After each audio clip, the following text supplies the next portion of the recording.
Hello and welcome. This is Borno Restoration. I am Jesse Tafida. Today on the program, we will take you through achievements of the state governor, Professor Babagana Zulum, in the education sector. The sector has continued to attract government attention despite years of protracted conflict in the state. This is a deliberate attempt to address the menace of out-of-school children and engrave the culture of education in the psyche of its younger population. But before we track all these stories, let's bring you up to speed with Borno today.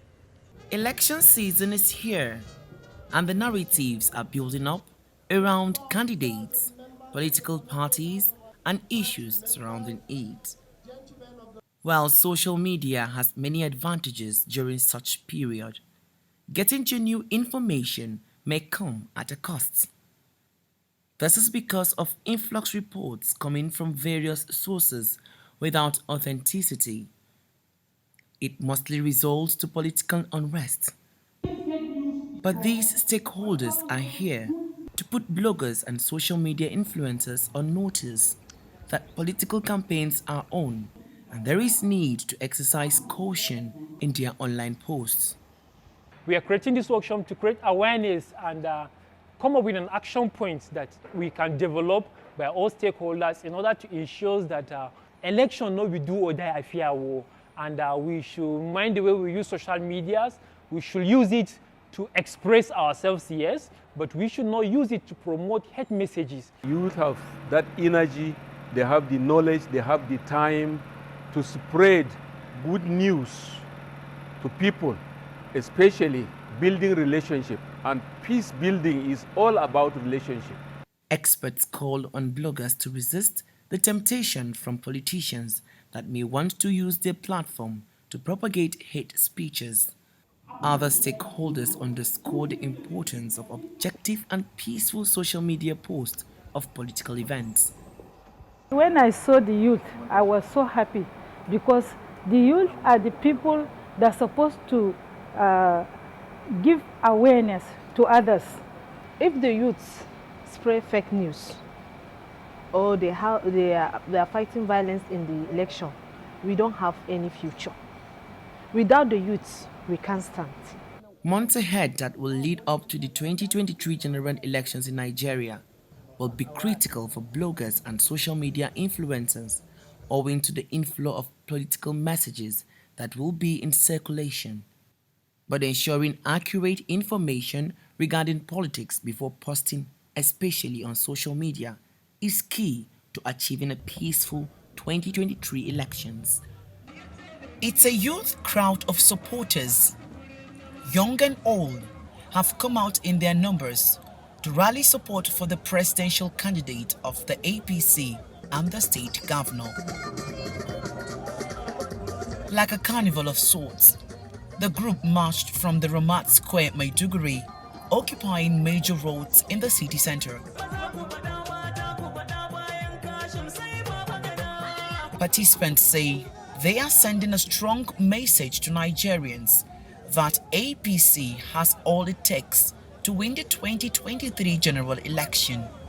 We are here to show our support and to reassure them our commitment and our loyalty to the party, and we vow to produce nothing less than 2 million votes to APC. With this number, with the women, with the youth, with the people living with disability, with all and sundry, I am assuring you that APC will form this government comes 2023 by God's grace. We don't need them to go anywhere campaigning.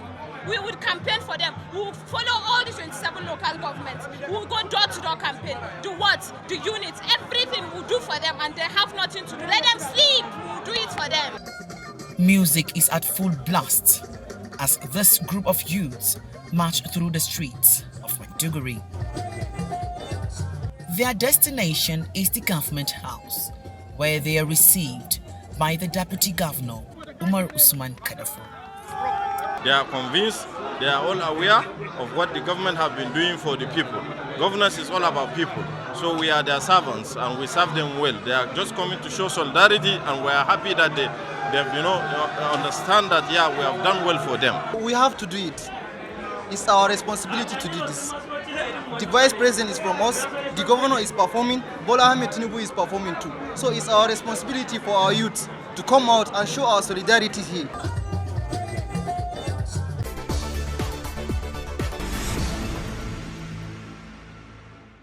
It is said that the growth of any society depends on the level of education available to its citizens.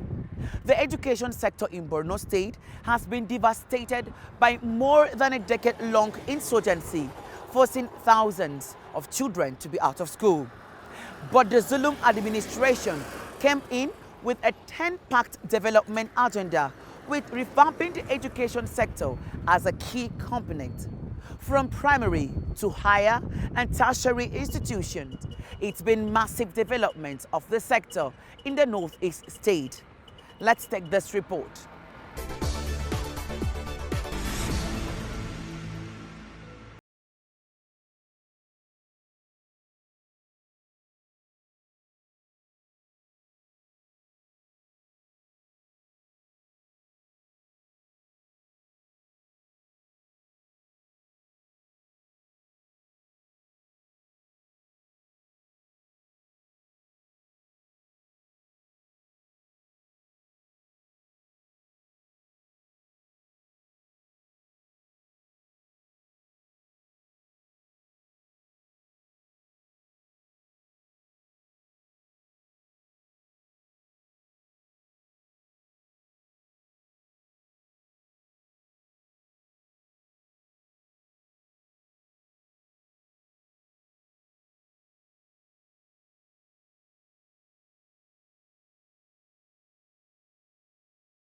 Provided punchers to the entire classes.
Here. So many people are rushing to come here. We can't show our feeling about this school. Why? Because in Gwenge, London, Chiki, and custom area, there is no senior secondary school. We are the one who start and push this effort to governor when we are selected from Gwenge community, what support committee to GIZ. This was as a community members or stakeholders to go and write our aims and objectives. And we write it to the governor, and we thank God all what we write it, we have, it is done with us.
Believe you me, you cannot go to many states and get this kind of edifices.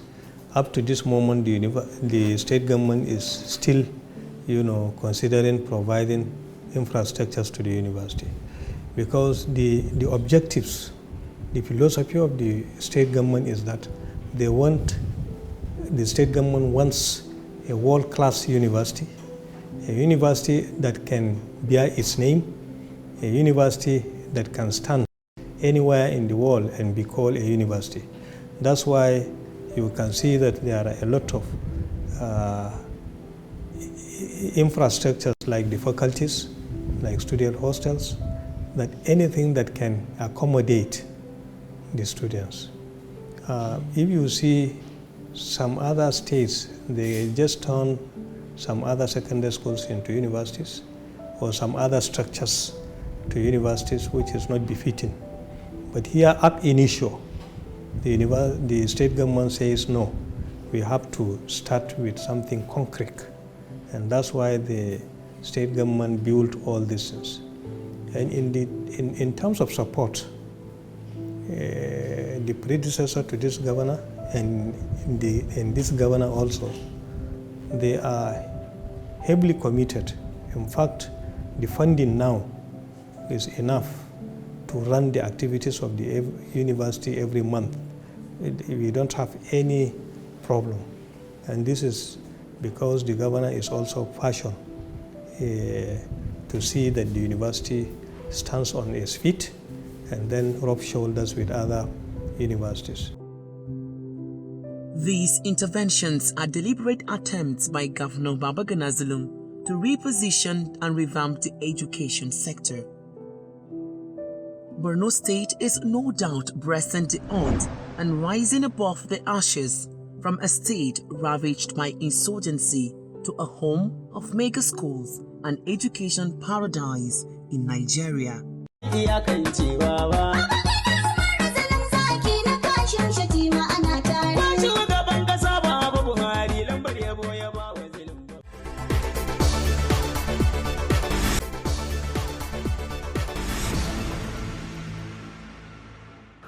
To bring us up to speed with the plans put in place by the administration of Governor Zulum to further uplift the education sector, I had a chat with the State Commissioner for Education, Lawan Abba Wakilbi. I started by asking him achievements of the Zulum administration in the sector so far. Take a listen.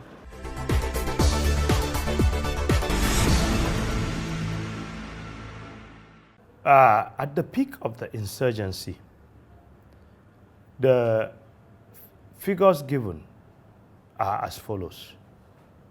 Total number of people displaced, 2 million.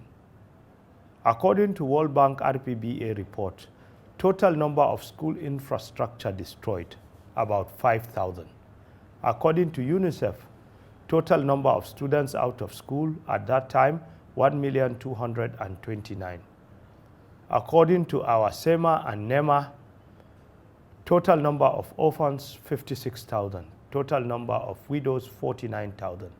And the 1.2 million we are talking about are children whose schooling were disrupted. His Excellency Governor Kashim Shettima started the building of mega schools. Then the regime of His Excellency Governor Zulum consolidated on that. From 2019 to date, in school infrastructure, His Excellency Professor Zulum has built 24 mega schools of 60, 50, and 40 classroom capacity. And we have commissioned about 19 now. The rest are in the series of commissioning. His Excellency has completely rehabilitated 108 schools. He has built 432 classrooms in 48 schools. He has built conveniences in 242 schools in the first phase, 108 schools in the second phase, 108 schools now about to commence in the third phase. That is as far as infrastructure is concerned. He has recruited 800 teachers. He has mainstreamed almost 600,000 students. He has returned back 11 rural schools that were initially in Maiduguri.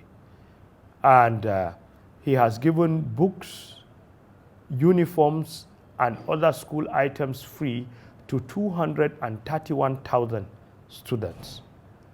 Government under the Borno State School Feeding Program is currently feeding 67,000 students single meal and about 30,000 students 3 square meals. Any student that is enrolling into a Borno State government school in the rural area, government gives him from uniform to bags to books free. We have shared 10,000 bicycles to rural students to aid rural school mobility. 800 teachers were recruited, science-based teachers, to boost the figure of teachers. 5,439 teachers benefited from the minimum wage after a competency test. 415 will be rolled into that also, and the competency test would continue. Modern teachers' quarters were built in Maiduguri, Banki, and Mafa for teachers, and more are in the pipeline. So if I keep on going, we'll spend the whole time trying to roll out his achievements. Bring us up to speed on the enrollment of displaced children to school. UNICEF published a report that we have 1.8 million children out of school, and majority of them are in the rural areas. Since we started, so many rural schools were established. Just in the last 2 months, we have opened a new school in Gumsuri in Damboa for the IDPs in that place. His Excellency has built a brand new 30 classroom mega schools, technical school in Balala, which is a Chibok community. We are opening a new school in Askira. We have opened 2 schools in Goza to now help enroll the IDPs in Goza. We have opened a new school in Polka. We are now trying to open 2 schools in Ngoshe and Kirawa, which are Goza communities. We have opened a new school in Banki, in Bama.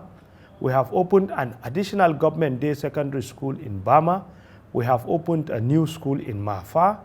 We have a school in Dikwa.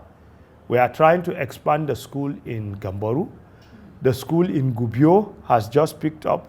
We are working on Gajiram, which His Excellency, we enrolled 7,500 orphans in Monguno for mainstreaming.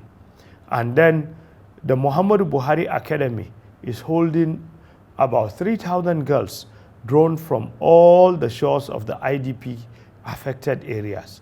So the combined effort, according to BESDA records, we have, through the formal, mainstreamed about 281,014 students back into school. And that is purely the effort of His Excellency Governor Zulum. If you notice, majority of these mega schools, the 24 I have mentioned, are outside Maiduguri. Only 6 are in Maiduguri. And that is to create access to students that are in those communities. That has been our priority. If you look at it, we crisscross local areas. As I'm talking to you, I was just from the Zabarmari community where we built a school. And in 2 days, the school had 400 students enrolled. So if that school was not in place, there's no way these 400 students will go to school. So you could see a lot of effort is being done in rebuilding schools. Not only rebuilding schools, we give them everything from books to uniforms to whatever they need. In the next few days or weeks, you will find out that His Excellency will invite you to commission 7 schools. And except for one, all the 6 are in the rural area. Even one is in the fringes of Maiduguri, in the part of Boloritri they call Blabuninde, which is in Garnam, which is a Boko Haram affected area also. The question of how secure the schools are would come to mind, and what can you say about that? You see, we have one thing to thank God and President Muhammadu Buhari for. Tranquility has returned to the state. In the past, for you to appreciate what has happened, you have to look at where we are, where we were, and where we are today. We had 15 out of our 27 local governments taken over. Now, all the local governments have come back. Schooling is in 26 local governments. The only local government that schooling is not taking place in the local government headquarters is Guzamala. But there's a school in Mairari, which is a part of Guzamala. So, basically, most of these places are secured. And to God be the glory, we have not had any attack or threat. And the Borno model of mass surrender of Boko Haram insurgents has also helped the situation greatly. So if you look at it, the attacks are getting further and further away. And there's enthusiasm of coming to school, and there's no attack whatsoever on the students. Nevertheless, we are still going by all recommendations of the Safe School Initiative. The Nigerian police and the Nigerian army have also helped in securing the school. How much is the state taking care of its teachers? We have 17,400 teachers at LEA level. And His Excellency directed that we should subject them to a competency test. At the end of the competency test, we expect teachers to be graded into 3: qualified, not qualified but trainable, not qualified, untrainable. So we got 5,439 that are qualified. And we gave them a minimum wage, full 30,000 naira minimum wage that is second to none in this country. So I think we are on track in the aspect of teachers' welfare. That's our package on this week's episode of Borno Restoration. Thank you for being part of it. I am Jesse Tafida. See you next time.